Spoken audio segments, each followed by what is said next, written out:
हं.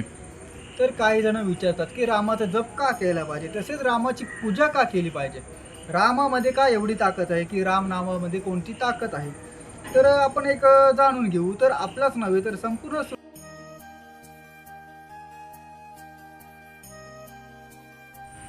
नमस्कार मंडळी, रामकृष्ण हरी. आता आपण एखाद्याला भेटल्यानंतर बोलतो रामकृष्ण हरी, जय श्रीराम बोलतो ना.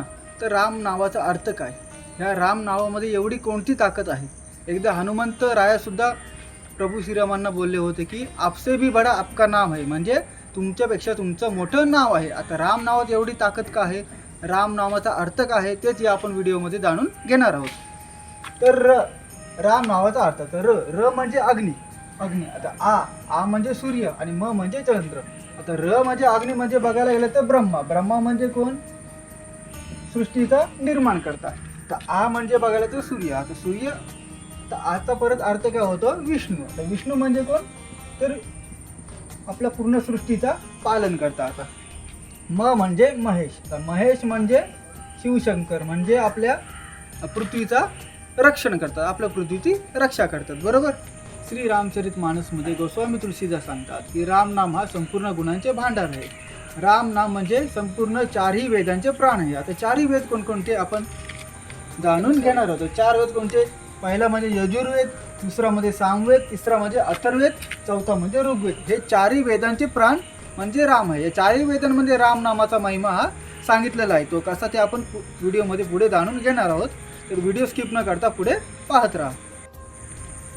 तर आता वाल्मिकी म्हणजेच वाल्याकोली याच्या रामनामाची महिमा ही संपूर्ण जगाला माहीतच आहे. वाल्याकोली हा एक दुष्ट माणूस होता. त्याच्या तोंडून सरळ रामनाम हा होतच नव्हता. तो उलटा रामनाम जप करता, मरा मरा मरा असा तो जप करायचा. परंतु तरीही सुद्धा त्याचा उद्धार झाला, कारण मरा बोलल्यानंतर तो सरळ केल्यानंतर त्याचा अर्थ रामच होतो. रामनामाचा जप केल्यानंतर वाल्याकोलीचा उद्धार झाला, त्यांनी रामायण लिहिला. हे संपूर्ण जगाला माहीतच आहे. तरी पण शंकर महादेव सुद्धा म्हणतात की रामनामाचा जप, एक रामनामाचा जप केल्याने सहस्त्र नामांचा जप होतो. आता सहस्त्र म्हणजे 1000. आता एकदा आपण राम बोललो की 1000 राम नाम जपल्याप्रमाणे त्याचा अर्थ होतो. तर राम नामाच्या जपामुळेच माता पार्वती यांना भगवान शंकरांनी अर्धांगिनी म्हणून आपले शरीरात स्थान दिले. आता ते कसे काय ते आपण पाहू. माता पार्वती हे राम नामाचा एवढा जप करत होत्या, राम नामाचं प्रेम त्यांच्या हृदयात एवढं झालं होतं की हे पाहून महादेव प्रसन्न झाले आणि त्यांनी त्यांच्या शरीरात माता पार्वतींना अर्धांगी म्हणून स्थान दिले. अर्धांगिनी म्हणून स्थान दिले कारण की राम नामाचा महिमा, राम नामाच्या जपाची ताकद हे महादेवांपेक्षा कोणीच ओळखू शकणार नाही. तर श्री रामचरित मानस मध्ये पुढे गोस्वामी तुलसीदास सांगतात की राम नाम म्हणजे वर्ष ऋतू, म्हणजेच पावसाला. राम नामाचा 2 अक्षर म्हणजे श्रावणातील 2 महिने. राम नामाचा अर्थ म्हणजेच सुंदर आणि मनोहर. सुंदर आणि मनोहर, बरोबर. सुंदर आणि मनोहर. राम नामाचा अर्थ म्हणजे सुख देणारा, म्हणजे प्रत्येक गोष्टीमध्ये आपल्याला सुख देणारा, म्हणजेच आर्थिक सुख नव्हे तर शारीरिक सुख पण नव्हे तर मानसिक सुख, म्हणजे आंतरिक सुख, बरोबर.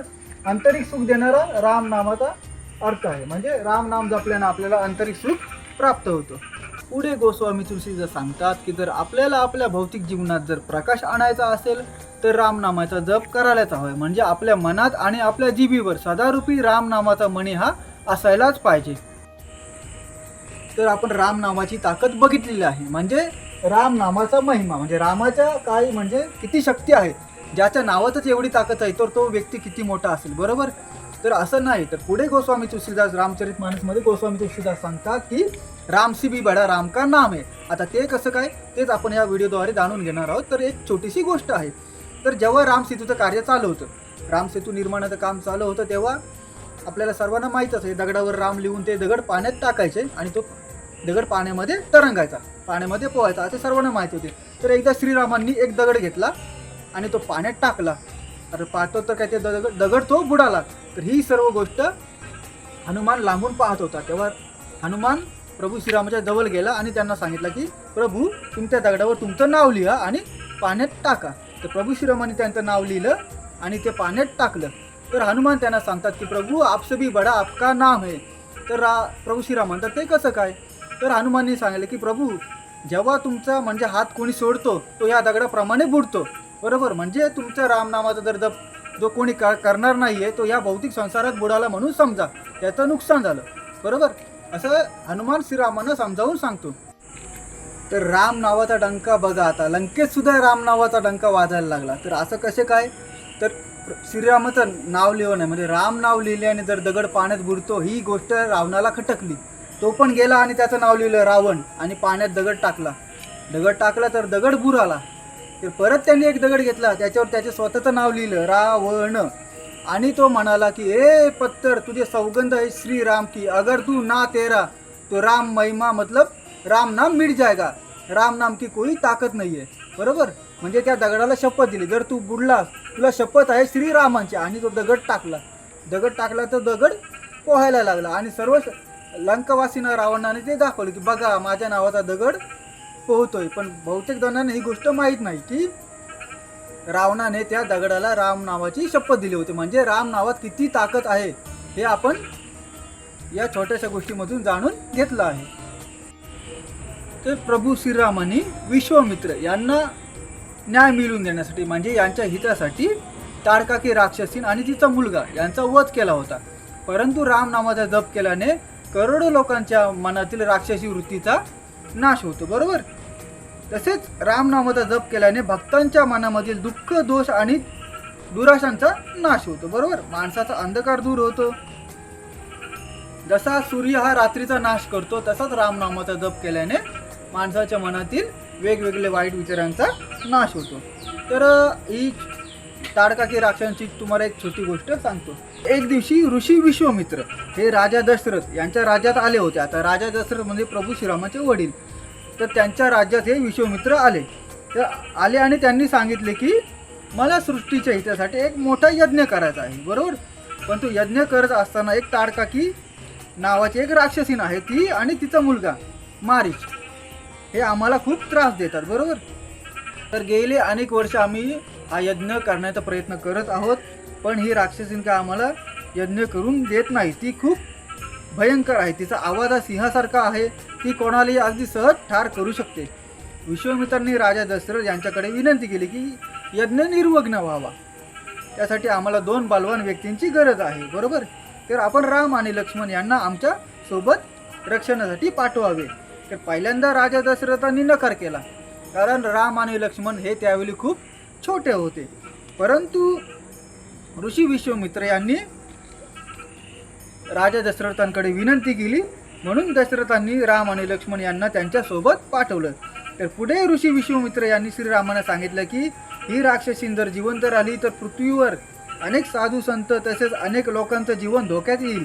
धर्म रक्षणासाठी तिचा वध करा. आता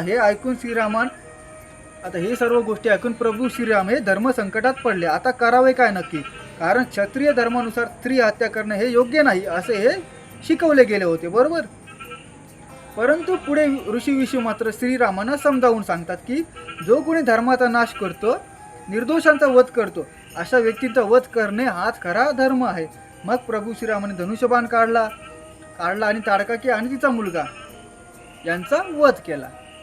तर श्रीरामाने शिवधनुष तोडला, परंतु राम नावाने संपूर्ण संसारातील लोकांच्या मनातील भय तोडले. बरोबर, श्रीरामाने शबरी आणि जाटवीला मुक्ती दिली, परंतु राम नावाचा जप करून कितीतरी दुष्ट जीवांना मुक्ती मिळाली. प्रत्यक्ष वेदांमध्ये रामाच्या गुणांची तसेच राम नावाची कथा ही सांगितलेली आहे. तर काही जण विचारतात की रामाचा जप का केला पाहिजे, तसेच रामाची पूजा का केली पाहिजे, रामामध्ये का एवढी ताकद आहे, की राम नावामध्ये कोणती ताकद आहे. तर आपण एक जाणून घेऊ. तर आपलाच नव्हे तर संपूर्ण सृष्टीचा शत्रू म्हणजे रावण आणि त्याचा भाऊ विभीषण. आता लक्षात असू दे की रावण हा क्रूर आणि पापी होता, म्हणजे वाईट वृत्तीचा माणूस होता. तर त्याचा भाऊ हा विभीषण होता. तर विभीषणामध्ये सुद्धा रावणासारखे गुण होते, तरी सुद्धा त्याच्या स्वप्नात सुद्धा वाईट विचार न करता प्रभू श्रीरामाने त्याला आपल्या जवळ केले. आणि जेव्हा आपला भाऊ भरत जेव्हा श्रीरामांना भेटायला आला होता, तेव्हा त्यांनी विभीषणाची ओळख करताना त्याचा गुणगौरव केला, तसंच मोठ्या मानाने विभीषणाचा सन्मान सुद्धा केला. आता तुम्हाला प्रश्न नक्कीच पडला असेल, तर जर विभीषणामध्ये रावणासारखे गुण होते तर श्रीरामाने त्यांना जवळ का केले बरं. बरोबर, तर हा विभीषण हा ऋषी विश्वासा आणि राक्षसी कैकेयी यांचा पुत्र होता. तर त्यांच्यामध्ये दोन्ही प्रकारचे हे गुण आले होते. तसेच विभीषण हे भगवान विष्णू यांचे सर्वात मोठे भक्त होते. आता भगवान विष्णू म्हणजे प्रभू श्रीराम हे विष्णूंचेच अवतार आहेत. तर विष्णूंचे सर्वात मोठे भक्त होते. त्यांनी सदैव धर्माच्या मार्गावर चालण्याचा संकल्प केला होता. म्हणूनच विभीषणला प्रभू श्रीरामांनी आपल्या जवळ केले. तर ब्रह्मदेवाने जी सृष्टी बनवलेली आहे त्यामध्ये मोठमोठे साधू संत, बरोबर, साधू संत तसेच योगी पुरुष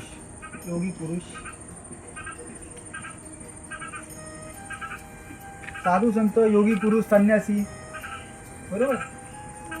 म्हणजे ब्रह्माने जी सृष्टी निर्माण केली आहे त्यामध्ये अनेक योगी पुरुष, साधू संत आणि संन्यासी हे रामनामाचा जप करत असतात. तर हे जप करत असताना त्यांना ब्रह्मसुख प्राप्त होते. आता ब्रह्मापासून मिळालेले सुख म्हणजे ब्रह्मसुख. म्हणजे नक्की तरी काय, बरोबर, ब्रह्मसुख इथे लिहितो. आता ब्रह्मसुख म्हणजे वास्तविकता, म्हणजे स्वतःला जाणून घेणं. आपण कोण आहोत, आपण या ब्रह्मांडात कशाला आलेलो आहोत, तर आपला या ब्रह्मांडाशी काय संबंध आहे, म्हणजे याची जाणीव करून घेणे म्हणजे ब्रह्मसुख आहे.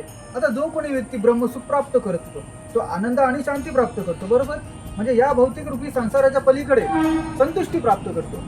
म्हणजे ज्याला जन्म आणि मृत्यू या दोघांच्या जाळ्यातून मुक्ती मिळते, बरोबर. आता मुक्ती म्हणजे महेश भगवान शंकरांकडे जात होतो. म्हणजे या संपूर्ण सृष्टीतून जो माणूस, जे साधू संत असतात, जे योगी पुरुष असतात, जे संन्यासी असतात, ते रामनामाचा जप करतात, म्हणूनच त्यांना मुक्ती मिळते.